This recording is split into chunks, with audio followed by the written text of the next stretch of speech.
Chapter 1. The New Puppy. My name is John Grogan and I love dogs. When I was 10 years old, my father gave me my first dog. I called him Sean. Sean was my best friend. He went everywhere with me and he was very obedient.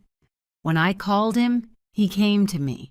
He played with me and he walked next to me without a leash. In the car, he sat next to me quietly. After many years, Sean died. He was 14 years old. By that time, I wasn't a boy. I was a man. I had my first job. Sean was a great dog. I wanted to get another dog, but it had to be as wonderful as Sean. Some years later, I moved to Florida and married Jenny. Jenny and I had jobs with newspapers. We were very happy. We were young and in love, and life was wonderful. One day, I bought a plant for Jenny. It was very large, with beautiful white flowers. Jenny loved it, maybe too much. Every day she gave it water. In the end, the plant got sick and died. Some days later, I woke up early. Jenny wasn't in bed. I found her at the table with a newspaper. She had a red pen in her hand. "Jenny," I said, "what are you doing?" She showed me the newspaper. It was open at a page of ads. "Look at this, John," she said.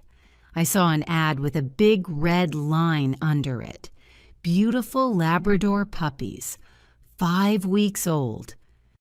"I can't forget about that plant," Jenny said. "Why couldn't I look after a plant? I only had to give it water, but I killed it." She looked sad, but then she smiled. "I can't look after a plant, but maybe I can look after a dog, and later, maybe I'll be ready for a baby." I thought about that. Jenny and I wanted to have children one day, but we loved dogs too. Our little house was a good place for a dog. We lived near a park and near a beach, and the house had a big yard with lots of trees. "Okay," I said. I put my arms around Jenny. "Let's get a dog." So some days later, we drove to the address in the ad. The house was in the middle of some woods. A woman came to the door, and there was a beautiful yellow Labrador with her. "I'm Lori," said the woman, "and this is Lily. She's the puppy's mother." "Where's the father?" I asked. "Oh," said Lori. "Sammy boy?" "He's around here somewhere." Then she said quickly, "Do you want to see the puppies?" Lori took us into a room behind the kitchen. There were a lot of newspapers on the floor and a large box by the wall. In the box were 9 yellow puppies. "Oh," cried Jenny, "aren't they beautiful?" We sat on the floor with the puppies. One little puppy really liked us. He climbed up our shirts and looked into our eyes. "The puppies are $375 each," said Lori, "but you can have that puppy for $350. I stood up and turned away from the puppies. Then I turned back quickly and shouted loudly. The other puppies ran away, but the little puppy ran to me and climbed over my shoes. "That's our puppy," Jenny laughed. I held him in front of my face.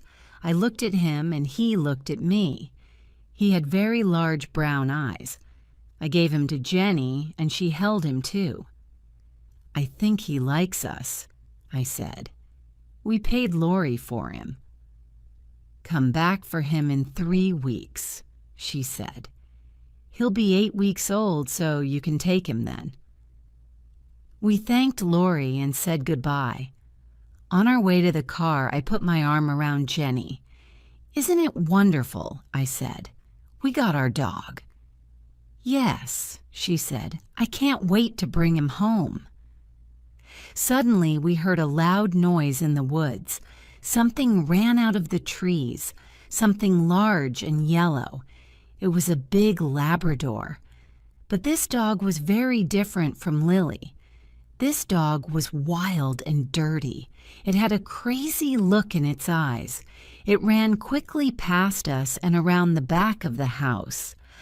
I think, I said slowly, that's Dad. Jenny and I tried to think of a name for our puppy, but each of us liked different names. One morning, we heard a song by Bob Marley, the Jamaican singer, on the radio. Bob Marley was dead, but people played his music everywhere in Florida. Jenny and I liked his music too. Suddenly, at the same time, we shouted, "Marley!" "That's it!" I cried. "That's his name, Marley." Jenny smiled. Some days later, Jenny's sister called her from Boston. "We're visiting Disney World next week with the children," she said. "Would you like to come with us?" Jenny wanted to go to Disney World very much. "But I won't be here when Marley comes home," she said. "That's okay," I said. "I'll go and get Marley." A week later, Jenny left for Orlando. That evening after work, I drove to Lori's house. Marley was a very large puppy now. "He eats a lot," said Lori. "Are you ready for your new home, Marley?"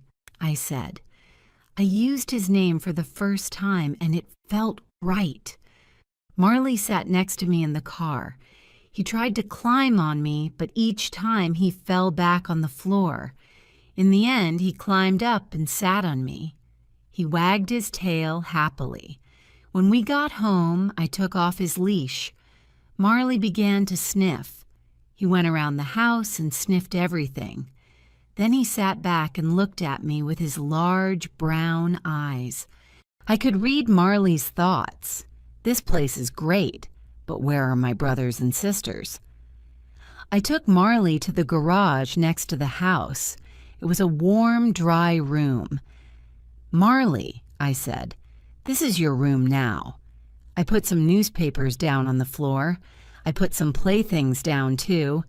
Then I put some water in a bowl and made a bed from a large box. "You're going to sleep here," I said. I put Marley into the box. He looked sadly up at me. I went back into the house and closed the door. I stood and listened. I could hear nothing. Then I heard a cry, and then another cry. The cries got louder and louder. When I opened the door again, Marley stopped crying. I petted him for some time. Then I left again and closed the door. Marley started to cry again.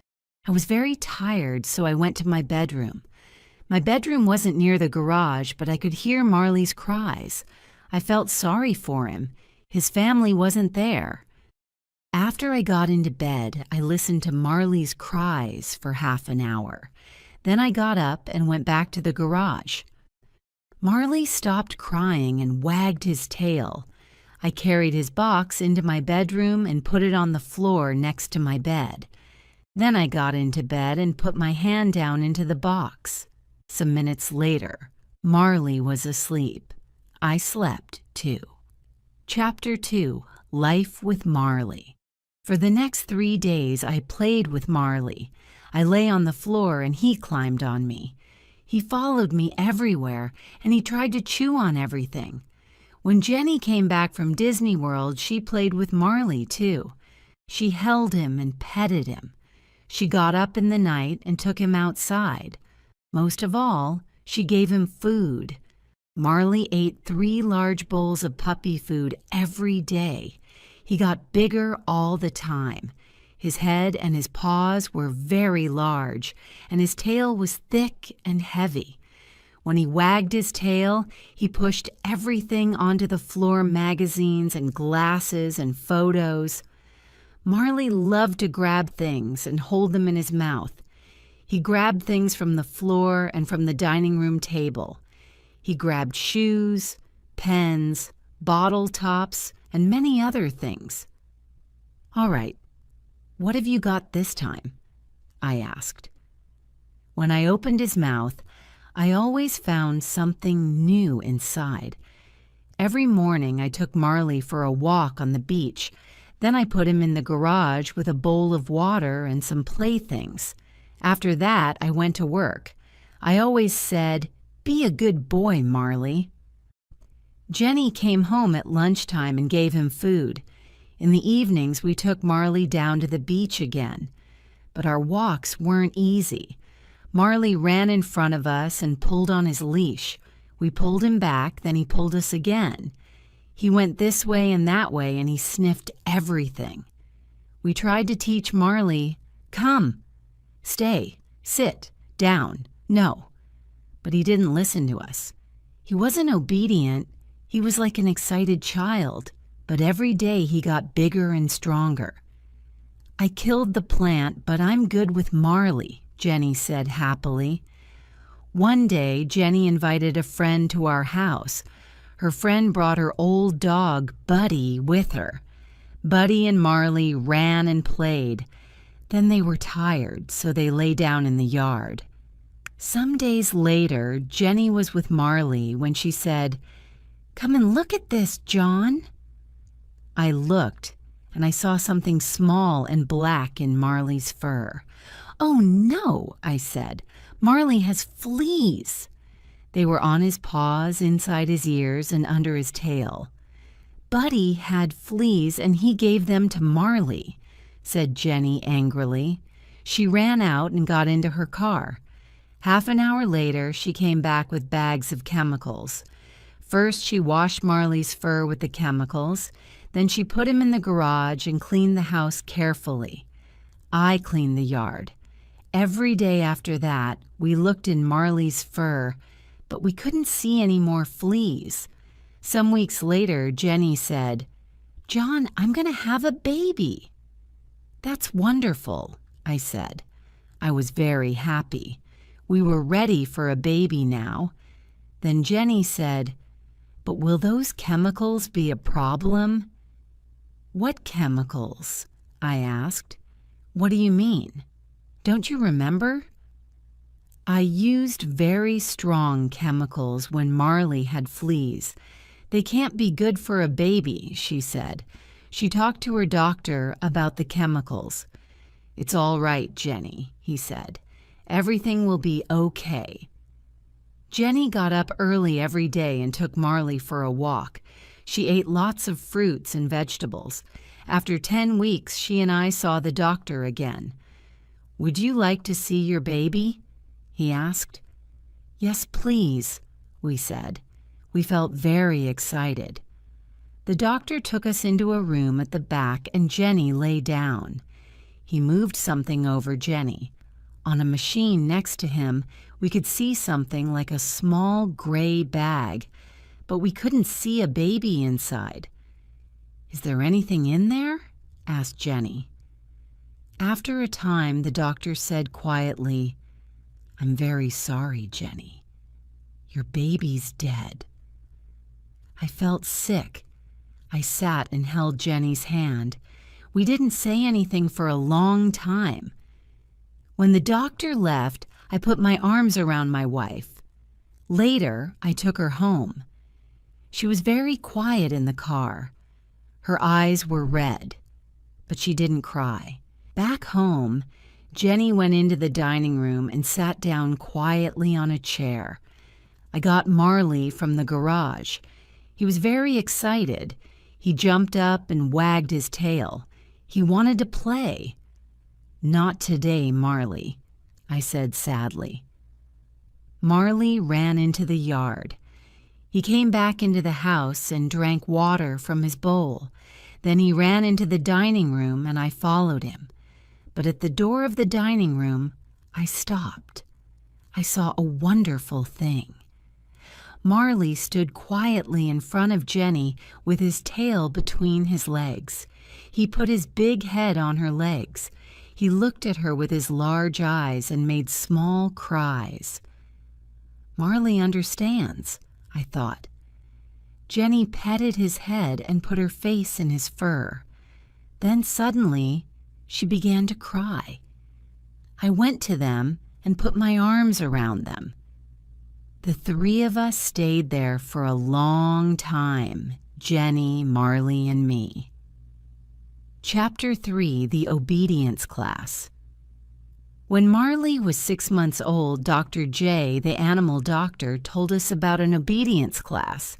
We loved Marley very much, but he wasn't an obedient dog. Every day he got bigger and stronger, and he didn't listen to us. He jumped up on us, he grabbed things in the house and chewed them. When I bought flowers for Jenny, Marley ate them. We met the teacher of the obedience class. She had a cold face and she didn't smile. "There are no bad dogs," she said, "but there are some very weak people." The class was every Tuesday evening. We put Marley into the car and drove to the first class. When Marley saw the other dogs, he got very excited. A party. He jumped out of the car. I ran after him, but I couldn't catch him. Marley sniffed every dog before I caught his leash. "Take that dog back to his place in the line," said the teacher. "Who is going to be his boss, you or your wife?" "I am," I said. "Me too," said Jenny. "No," said the teacher. "A dog can only have one boss." "Okay," said Jenny, "I'll do it." The other dogs sat quietly in a line. Jenny took Marley to his place. I stood and watched. Suddenly, Marley saw another dog at the end of the line. That dog looked interesting. He started to pull Jenny. She tried to stop him, but she couldn't. Marley was stronger than Jenny, so he pulled her to the other dog. Then he sniffed around it. "That dog thinks he's the boss," said the teacher coldly. She started to teach the class, "Sit and down." "Sit," Jenny told Marley. But Marley didn't want to sit. He jumped up and put his paws on Jenny. After the class, the teacher said, "You have to be strong with that animal. You're the boss. Show him that." When we got home, Jenny said, "You can take Marley to the class next week." The next Tuesday, Marley and I went back to the class. Jenny stayed at home. In the car, I said to Marley, "I'm the boss." "You're not the boss. I'm the boss. Do you understand?" But Marley only looked at me and wagged his tail. Then he tried to chew my hands. In this lesson, the dogs had to walk quietly next to us. It was a very important lesson for Marley. When he went for a walk with Jenny and me, he always pulled us. The teacher gave us chains. "Put the chain over your dog's head," she said. "When he pulls you, pull him back with it. It will hurt him, so he'll stop pulling." I tried to put the chain over Marley's head, but Marley, of course, got very excited. A new game, he grabbed the chain with his teeth. I tried again, but each time Marley grabbed it. In the end, I got the chain over Marley's head and started to walk with him. When Marley pulled in front of me, I pulled him back with the chain, but then he pulled away again. "Here," said the teacher. "I'll show you." She took Marley's leash and started to walk with him. Marley pulled the chain, and the teacher pulled him back. But then Marley pulled the chain again. This new game was great. Then Marley saw me. He started to run to me, and he pulled the teacher after him. Marley was bigger and stronger than the teacher, so she couldn't stop him. She was very angry.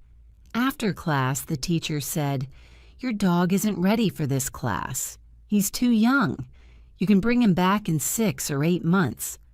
"Are you telling us that we have to leave the class?" I said. "That's right," she said. "You have to leave." Because Marley couldn't go back to the class, I started to teach him at home. But it was difficult. Marley wasn't a fast learner. We had another problem with Marley. In Florida, there were often thunderstorms. Marley was afraid of loud noises. He went crazy in a storm. He broke things and made everything dirty. After each storm, Marley quickly forgot about it. He was happy again and wanted to play. But in the next storm, the same thing happened. He was afraid, so he went crazy again. We talked to Dr. J about the problem. Dr. J was young and he understood dogs very well. "What can we do?" we asked. "When Marley gets crazy, he breaks things. One day, he'll get hurt in a storm." "Marley is 7 months old," said Dr. J. "I'll neuter him. Then he won't get so excited. He'll be a quieter, happier dog." I thought about that. "Oh," I said, "I don't really know." "Yes," said Jenny. "That's a great idea." "Bring Marley here on your way to work," said Dr. J. "It doesn't take long. He'll be ready by the afternoon. You can get him again on your way home." A week later, we took Marley to Dr. J. Marley ran from the house and jumped into the car. He was very happy. He loved to go out with Jenny and me, his 2 best friends. Jenny drove, and I sat next to her with Marley. He pushed at the window with his nose. He wanted to sniff outside the car. I opened the window, and Marley put his nose outside. "I feel sorry for Marley," I said to Jenny. Then I looked at him. His front paws were out of the window. "John," said Jenny, "what's Marley doing?" "Please be careful." "He's fine," I said. "He only wants to put his head outside." Marley put his head out of the window. Then suddenly he pushed his front legs out too. He tried to jump down on the road, but the road was very busy with cars. "John!" shouted Jenny. "Hold him!" Jenny tried to stop the car, but she couldn't. The other cars drove around us very fast. It was very dangerous. Now Marley's front paws were down on the road. He ran next to the car. I grabbed him by his tail, and Jenny stopped the car. "Now what?" I shouted. I couldn't pull Marley back into the car. I couldn't open the door. I couldn't get my other arm out, and there were cars all around us. The other drivers looked at us angrily. Jenny opened her door and got out of the car. She ran around it and grabbed Marley. I opened my door and got out too. In the end, we got Marley back into the car. When we got to Dr. J's, I took Marley inside. He sniffed everywhere. Then he pushed over a table with magazines on it. I gave Marley's leash to Dr. J. "Please neuter him as quickly as possible," I said. "Please." That evening, when I took Marley home, I saw a change in him. He wasn't excited and crazy. He moved quietly and slowly. Good, I thought. Chapter 4. Changes at Home. Jenny and I worked hard at our jobs. We also worked hard at home. So one evening I said, "Let's go on vacation, Jenny." The next day I bought 2 airplane tickets. They were for a 3-week vacation in Ireland. "What are we going to do about Marley?" asked Jenny. "We can leave him in the house," I said. "Somebody can stay here with him." "Marley is a difficult dog," said Jenny. "That person will have to be kind but also strong. He or she will have to be his boss." "I know," I said. Then I had an idea. Kathy loves animals. Kathy worked in my office. The next day I asked her, and she said yes. Before she arrived, I wrote some notes for her about Marley. There were 6 pages of notes. I showed them to Jenny. "Did I forget anything?" I asked. Jenny read the notes. Then she said, "You can't tell Kathy all that. She won't want to stay with Marley." But when Kathy read the notes, she smiled. "Marley and I will be fine," she said. "Have a great vacation." Jenny and I had a wonderful vacation in Ireland. The weather was fine and warm. We drove on small country roads and walked by the ocean. At night, we stayed in the houses of Irish families. We forgot about our jobs in Florida. When we arrived home, Marley ran outside to us. Kathy stood at the door. She looked very tired. Her bag was next to her. "I'm sorry," she said, "but Marley broke a lot of things in the house. He wasn't obedient and he didn't listen to me." We thanked Kathy, but she wanted to leave very quickly. I turned to Marley. "All right, Marley," I said. "Tomorrow you're going to learn about obedience." The next morning, Jenny and I went back to work, but first I put the chain around Marley's neck and took him for a walk. Marley started to pull me. "Sit, Marley," I said. Marley sat. "Okay, let's try that again," I said. We started to walk and Marley pulled me again.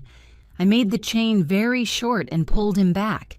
It hurt him, but it was the only way. In the end, he learned his lesson. He walked next to me and didn't pull me. I felt very happy. "Good, Marley," I said. "I'm the boss." Some days later, Jenny called me at the office. "John," she said, "I went to see the doctor. I'm going to have a baby." This time, Jenny and I were very careful, and we put away every chemical in the house. Jenny looked well. She got up early each morning and took Marley for a walk by the ocean. When we went to the doctor, we saw our baby on the machine.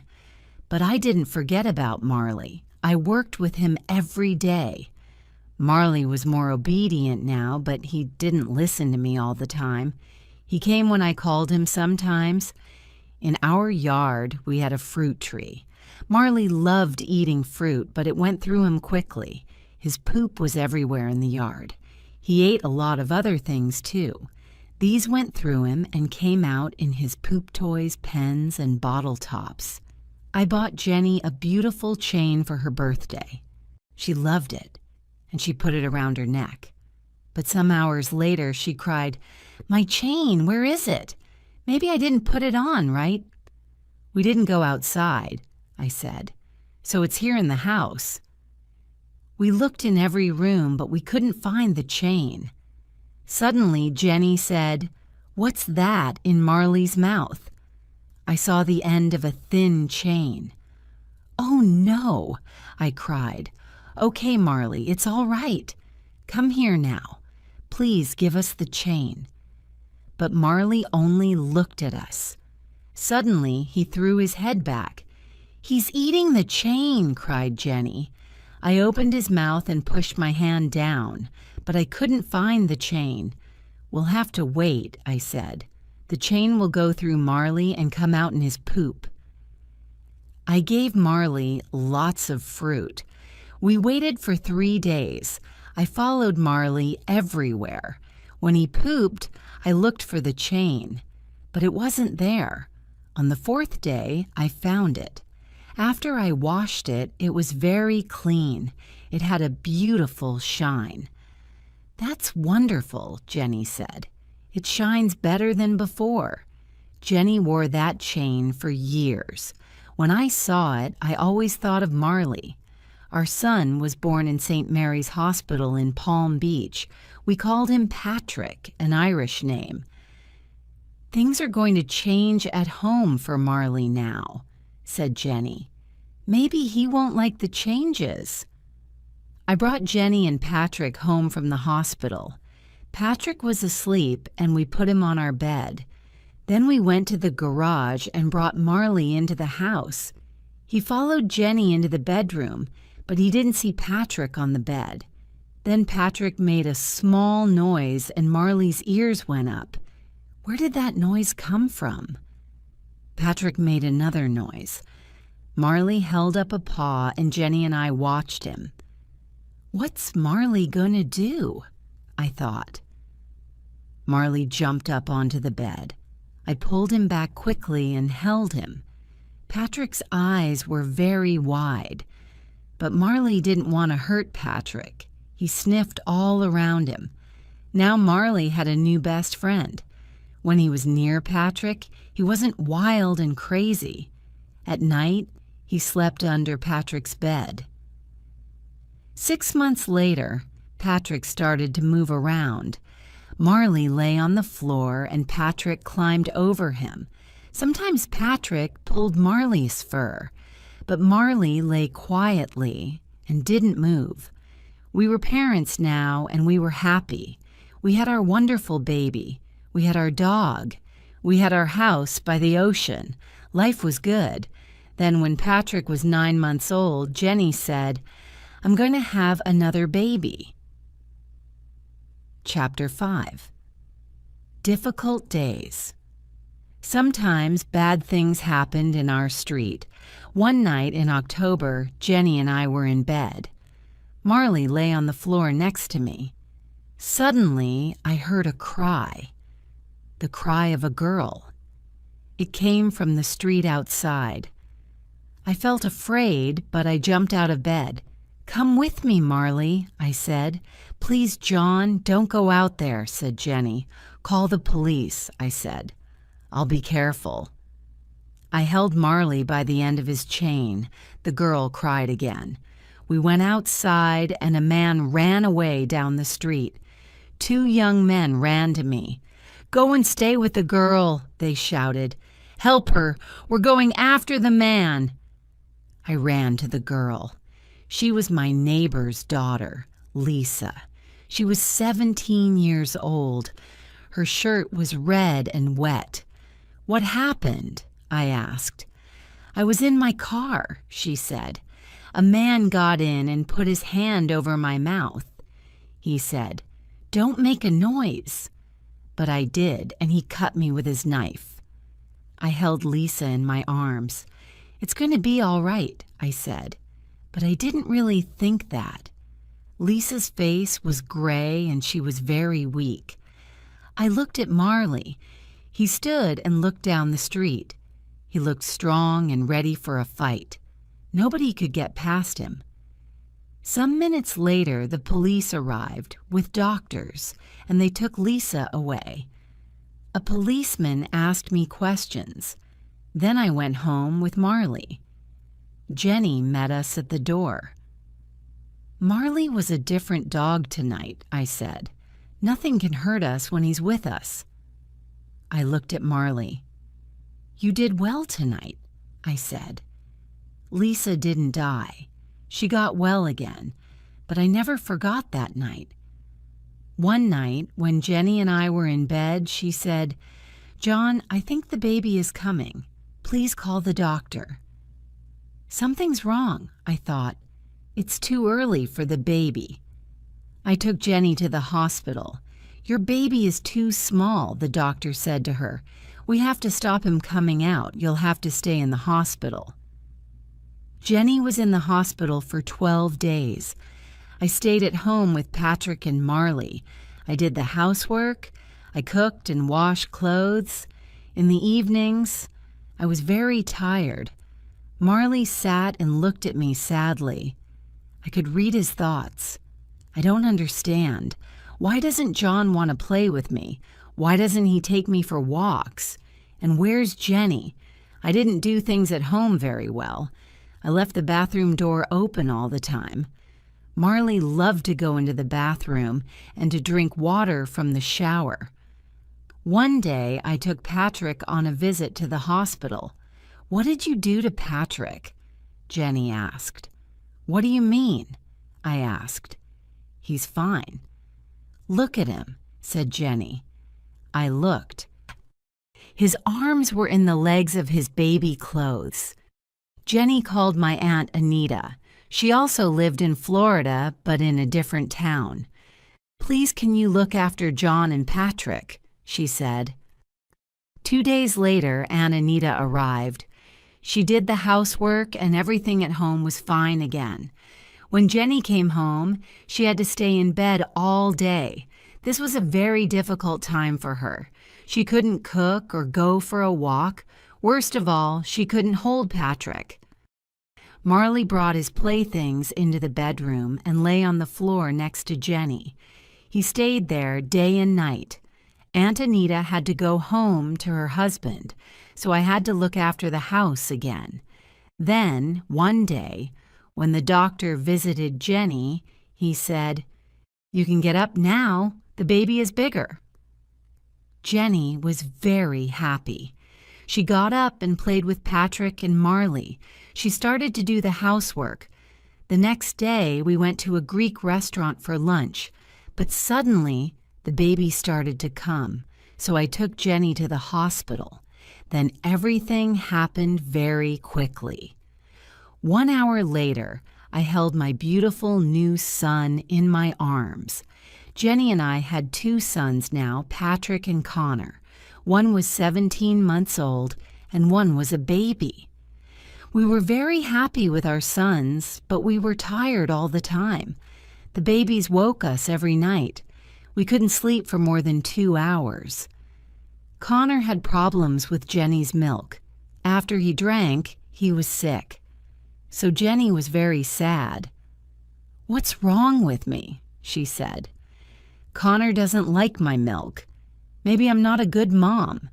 She started to get angry quickly. She didn't get angry with Patrick and Connor, but she was often angry with Marley and me.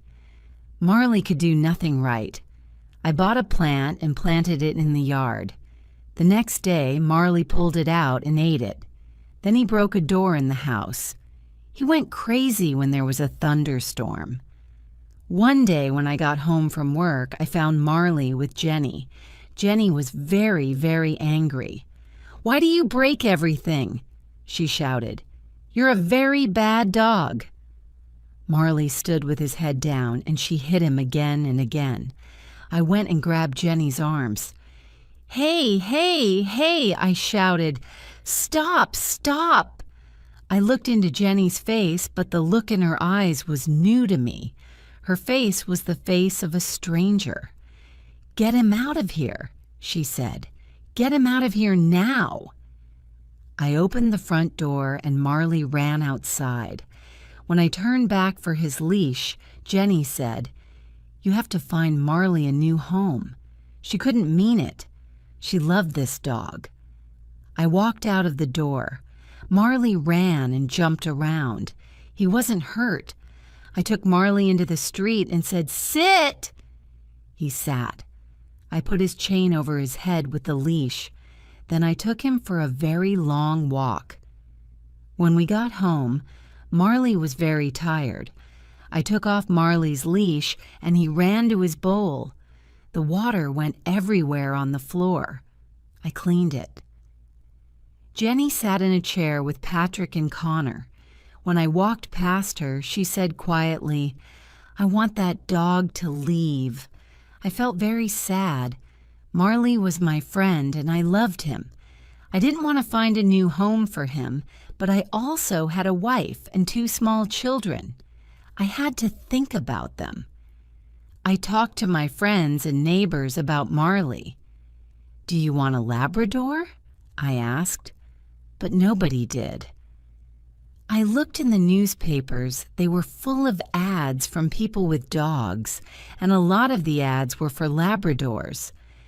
These people paid a lot of money for their dogs, I thought, but now they're looking for new homes for them. Maybe Labradors are too difficult, too big and strong. Marley wasn't an easy dog. He wasn't obedient and he broke things. But we brought him to our home when he was a puppy. He loved us and we loved him. He was our dog. I took Marley back to the obedience class. A different teacher was there now. This time things went better. I said, "Sit," and Marley sat. I put the chain around his neck and he walked quietly next to me. I said, "Stay," and he stayed.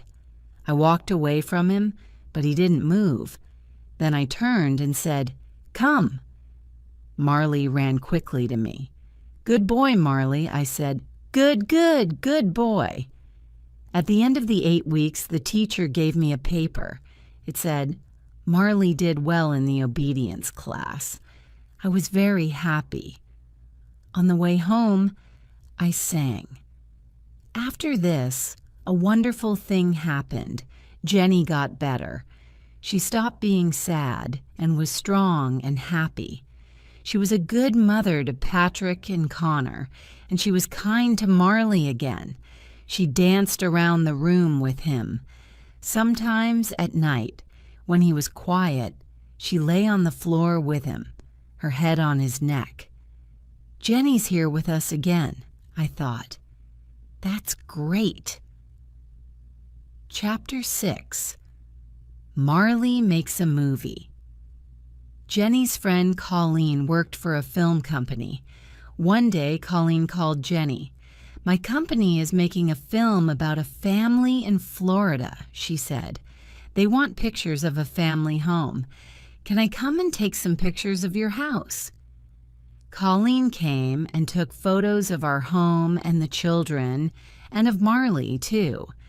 She showed them to her boss, Bob Goss. Some days later, Jenny called me at work. "Bob Goss is making a movie about a family with a dog," she said excitedly. "So he's looking for a dog, a big family dog. He saw Colleen's photos, and he's interested in Marley." "Really?" I said. "You mean Marley? Our Marley?" The next day, Colleen came to our house and took Marley to her boss. 2 hours later, she brought him back again. "Marley was great," she said. "Everybody loved him." Some days later, the company started filming. "Bring Marley to the Gulfstream Hotel at 9 o'clock, Bob Gosse told us. We put the children and Marley into the car and drove to the hotel. A lot of people stood outside. The police were there, too. One of the policemen looked inside the car. He saw Jenny, 2 small children, and a large dog. "You can't come this way," he said. "You have to turn back." "But we're with the film company," I said. "Our dog is in the movie." "Really?" the police officer said. Then he looked at a paper in his hand. "You have the dog?" Marley's name was on the paper. "I have the dog," I said. "Marley the dog." "Oh," said the policeman. He turned to another policeman and shouted, "He has the dog! Marley the dog." Then he turned to us again. "You can come in," he said. I felt very important. Marley was famous. The cameraman started to film Marley, but Marley wasn't obedient. He ran and jumped. He chewed through his leash. "Cut, cut, cut!" shouted Bob Goss. At the end of the day, we took Marley home. "Marley," I said sadly, "you're not going to be famous." But the next day, the film company called again. "Please bring Marley back here," they said. When we got back to the hotel, Bob Gosse said, "On film, Marley was great." Marley had a very good time with the people in the film company. Everybody played with him and petted him. After 4 days, the cameraman stopped filming. "Call us after 8 months," said Bob Goss. "The movie will be ready then." After 8 months, we called the company. The name of the movie was The Last Home Run, but we couldn't learn anything about it. I called the company again and again. 2 years later, I was in a store and there were a lot of movies on the shelves. Suddenly, I saw The Last Home Run, Marley's movie. I bought it and took it home. "Come and watch this," I shouted to Jenny and the children. We saw Marley in the movie. He was only there for 2 minutes, but it was very exciting. We all laughed and cried. "We're famous," shouted Patrick. Marley's name came at the end of the film. In big letters it said, "Marley the dog." Sometime later, we said goodbye to our home in West Palm Beach. The place got more and more dangerous, and our house was too small for 2 children and a large dog. So we moved to a bigger house in another city, Boca Raton. A lot of rich people lived in Boca Raton. They had expensive cars, big houses, and beautiful clothes. There were many good things about our new house. Near the house was a small park, but best of all, it had a pool. We all loved the pool, but Marley loved it most. He jumped in with me and climbed on me. But there was a problem with the garage in our new house. It had no windows and it got very hot in summer, so we couldn't put Marley in it when there was a thunderstorm. I took Patrick and Connor to the pet store and we bought a strong cage for Marley. We put it next to the washing machine.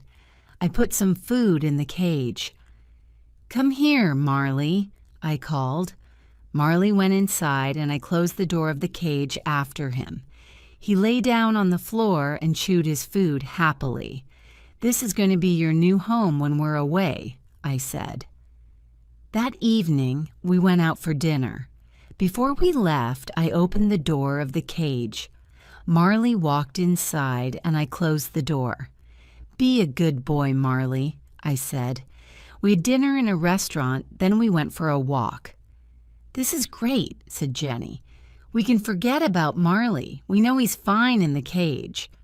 She smiled happily. We went home and walked to the front door.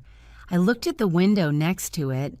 Something was there, in the window. Something black and wet. It was Marley's nose. "What's that?" I said. "How could—" Marley. When I opened the front door, Marley ran to us happily. Everything in the house was fine.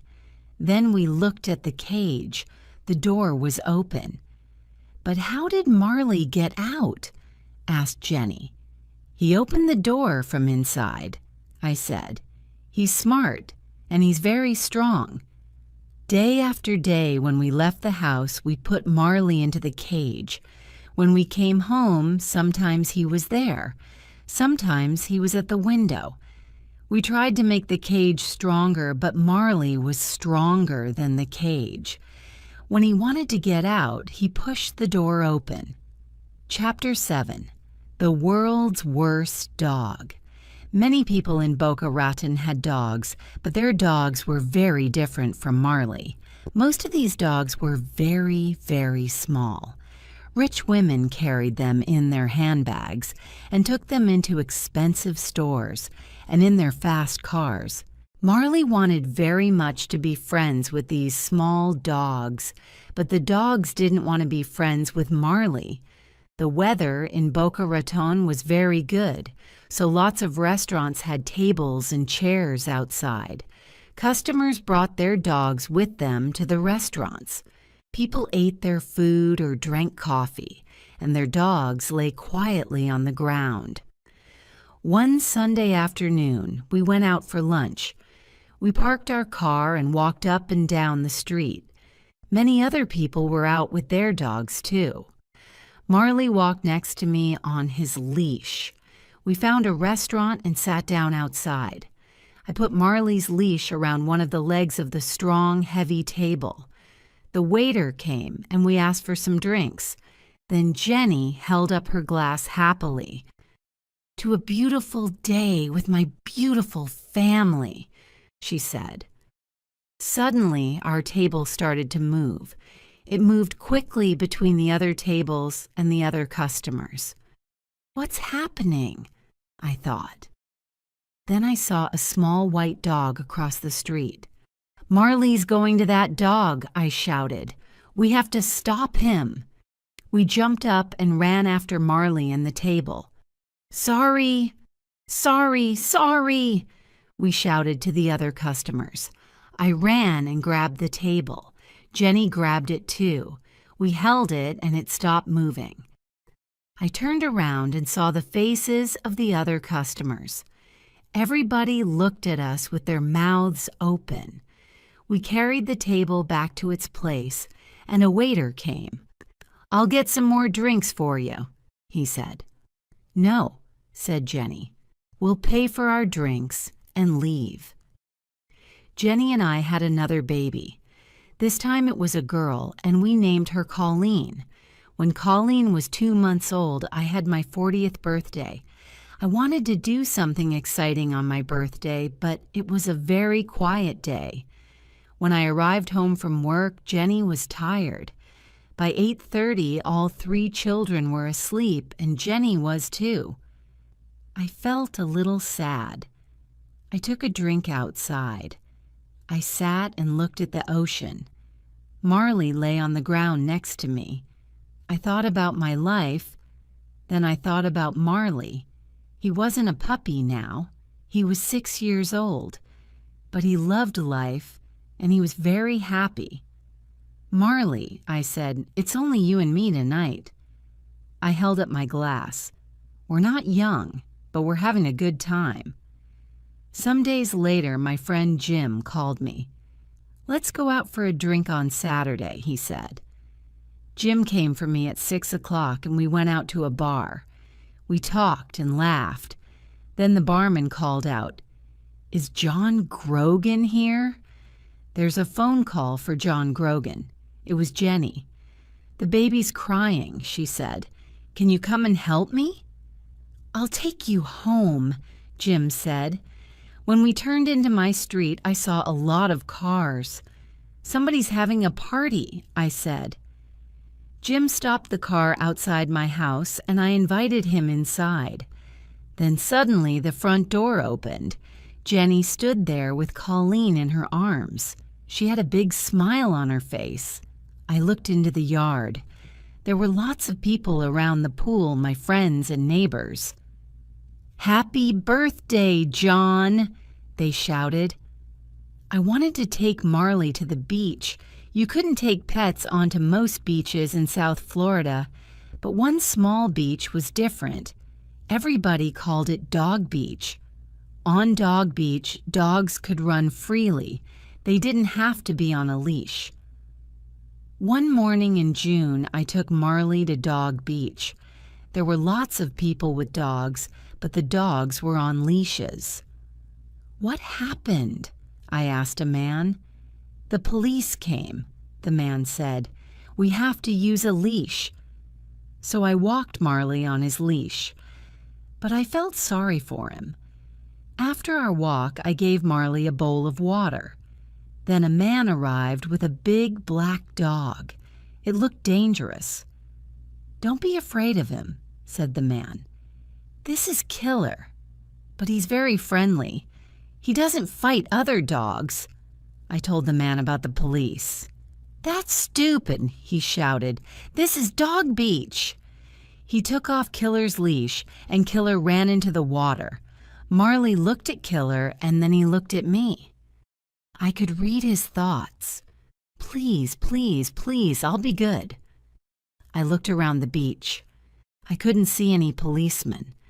I took off Marley's leash, and he ran into the ocean after Killer. Marley and Killer played happily in the water. Other people watched them. Then they took off their dogs' leashes, too. The dogs ran into the water. But then Marley started to drink from the ocean.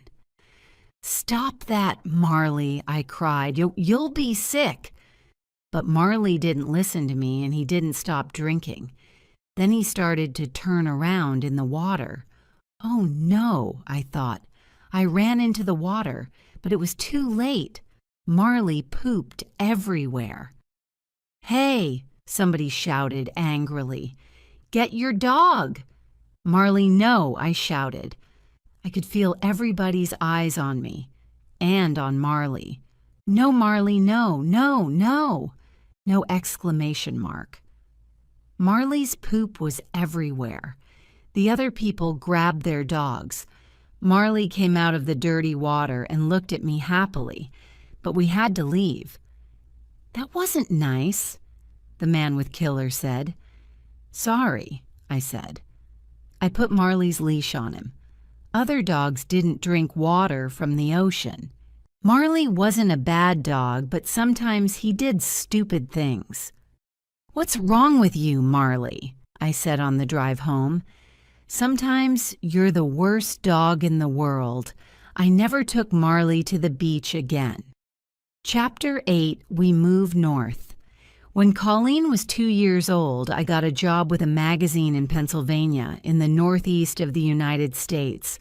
We were ready for a change from Florida. There were too many people and cars. The weather was always hot with a lot of thunderstorms. We wanted to live in a quiet place in the country.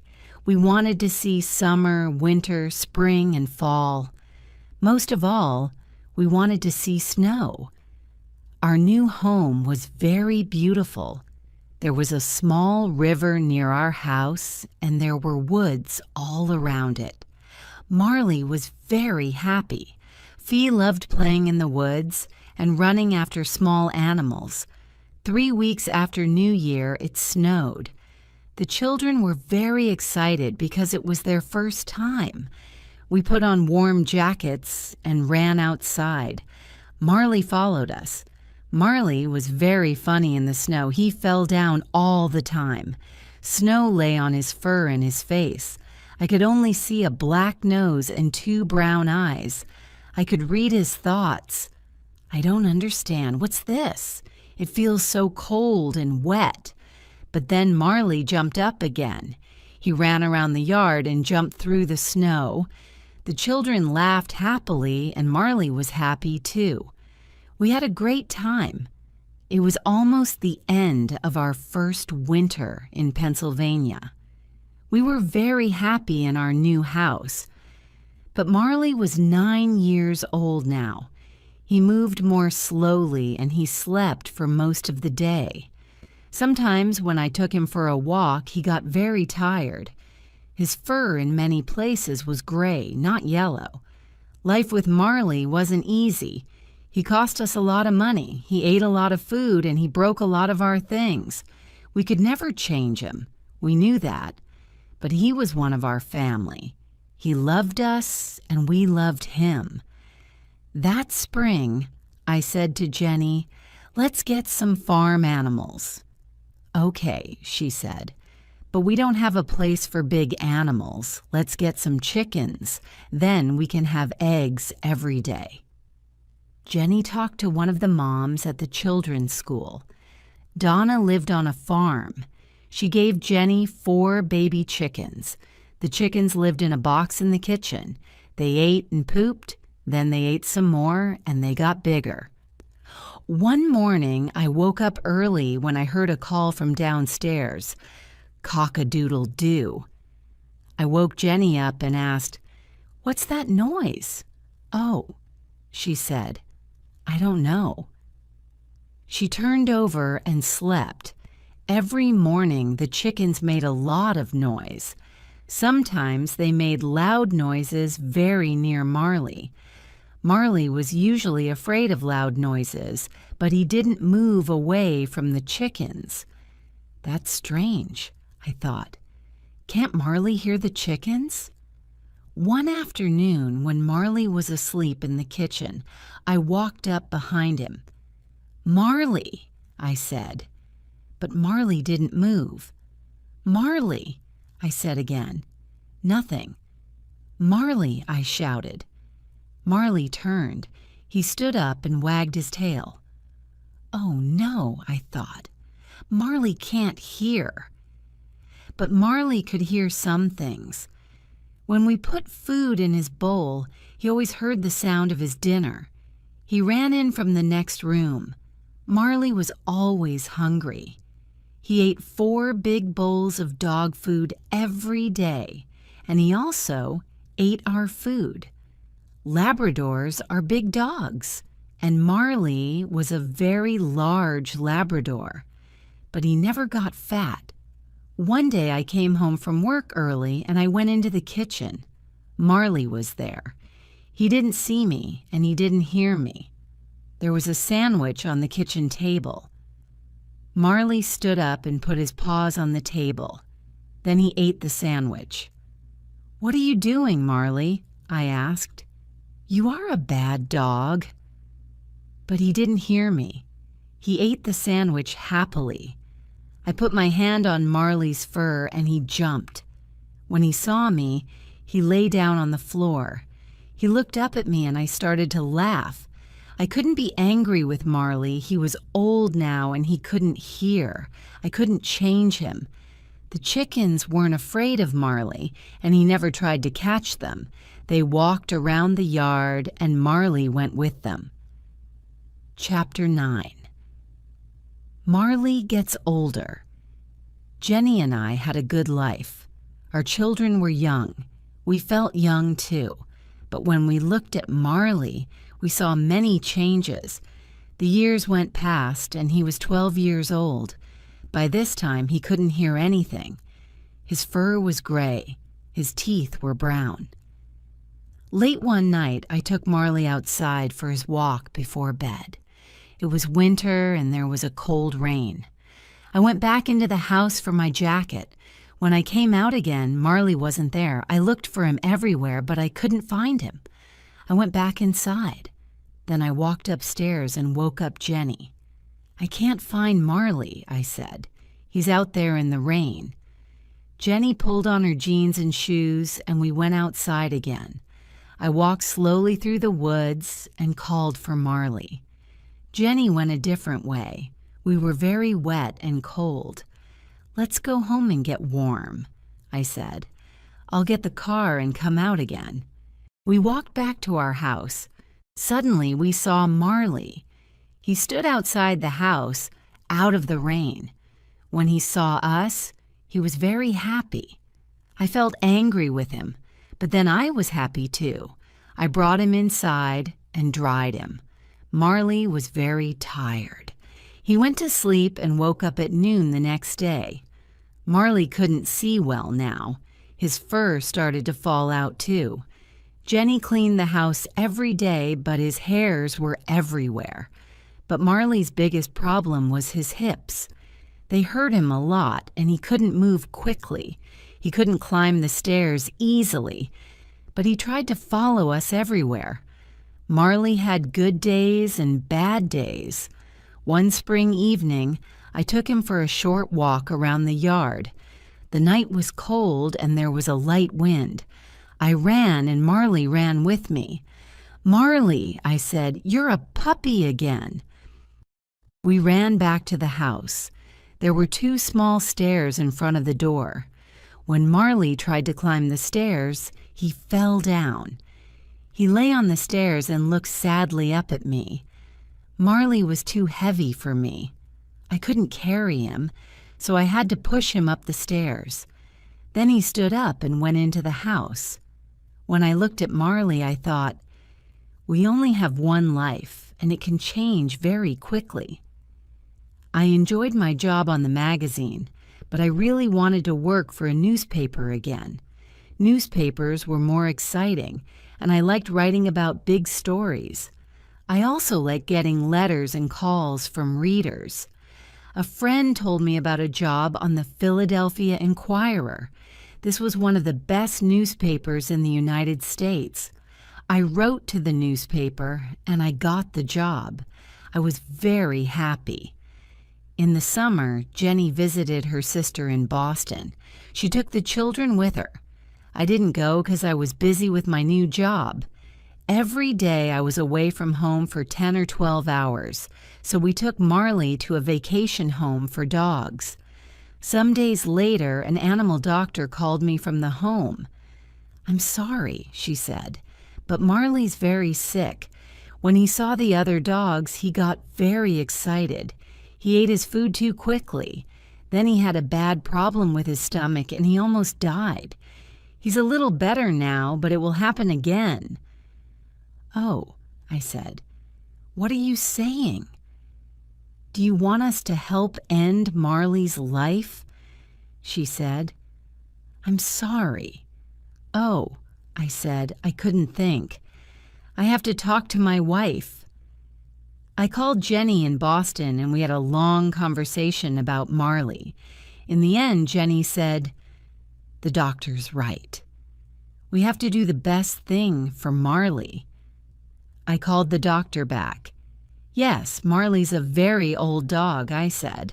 "Life isn't so good for him now. He doesn't have many teeth and he can't hear. His hips hurt him too." "Yes," she said, Maybe we have to put him to sleep, but I'll call you again in an hour." When the doctor called again, she said, "Marley's a very sick dog, but he isn't getting worse." The next morning she called again. "We can wait," she said. "Marley's eating. You can take him home tomorrow." I was very happy. The next evening, after work, I went to the dog's home. Marley was very thin and weak. I thanked the doctor.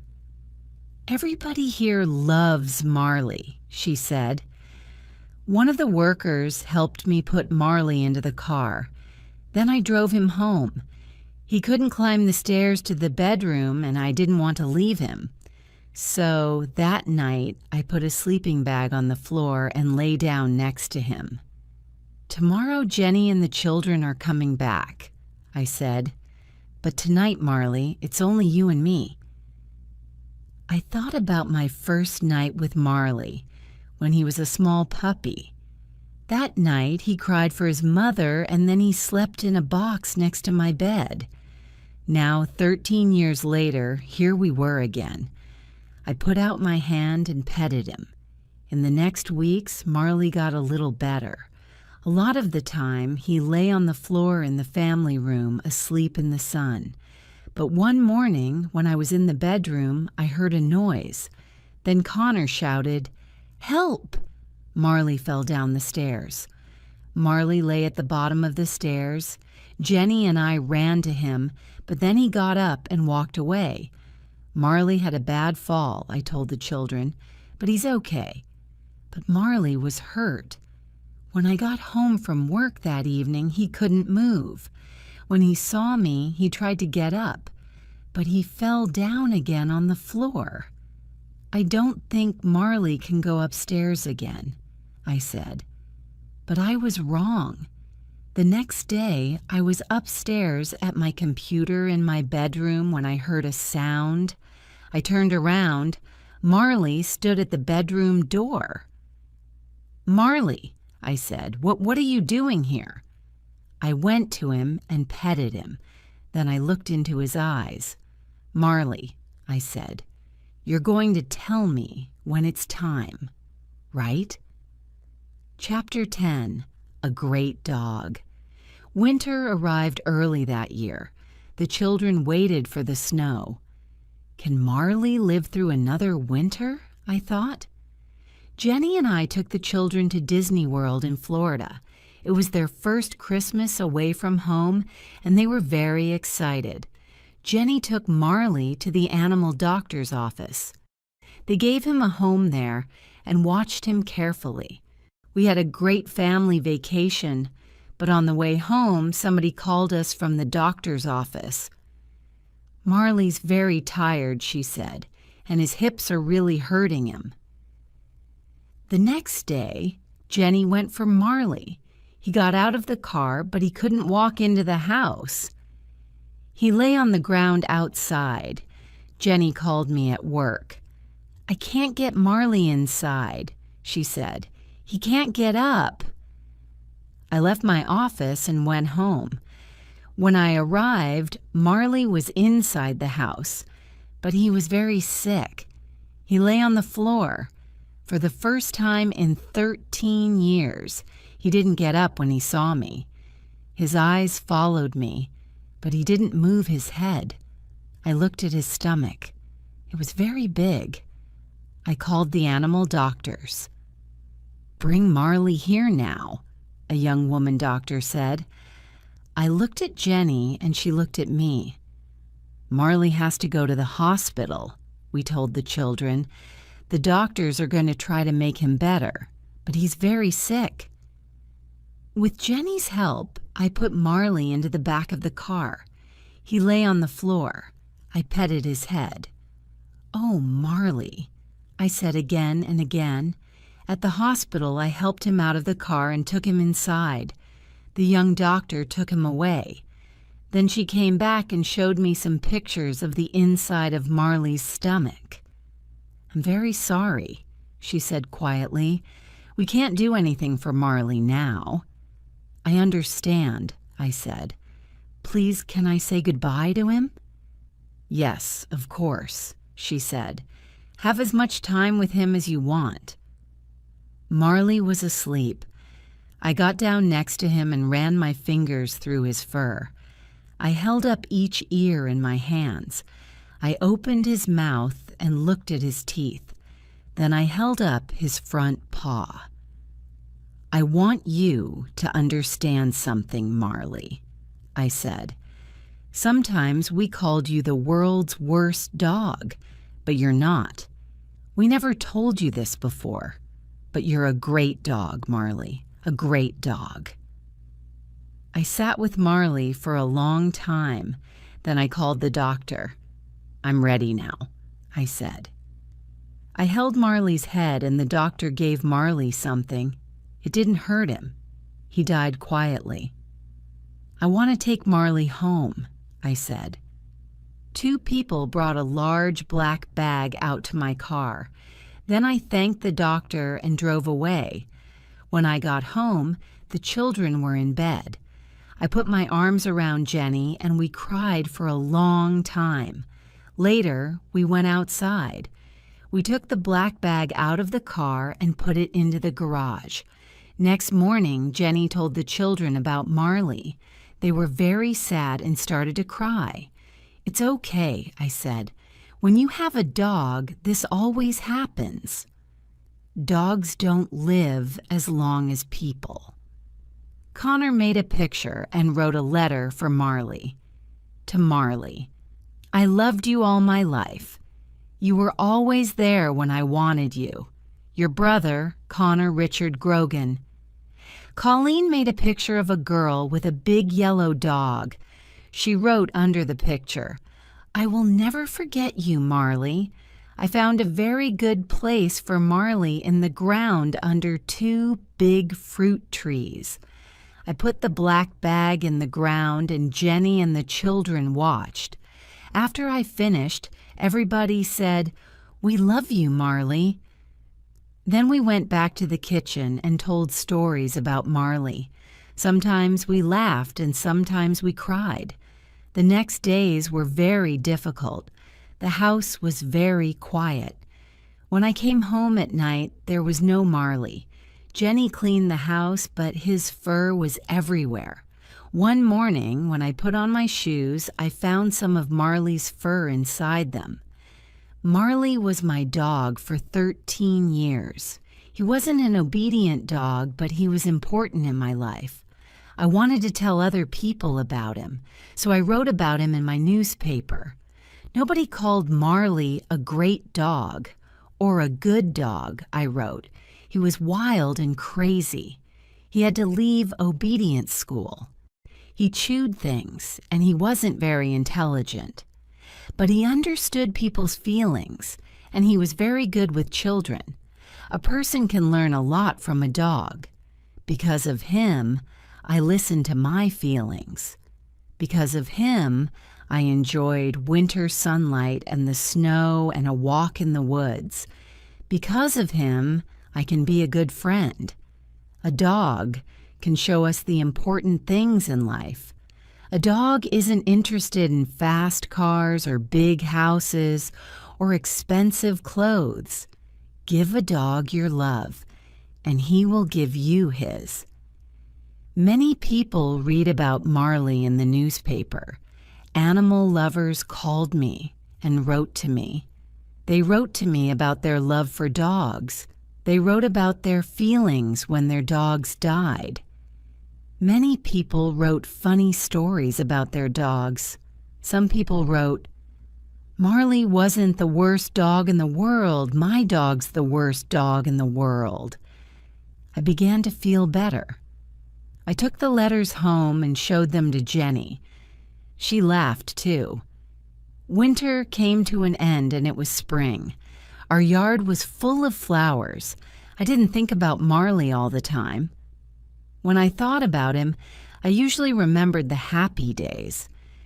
In many ways, life without a dog was easier. The house and the yard were clean. We could enjoy going out to dinner. But something about our family wasn't right. One morning, Jenny showed me the newspaper.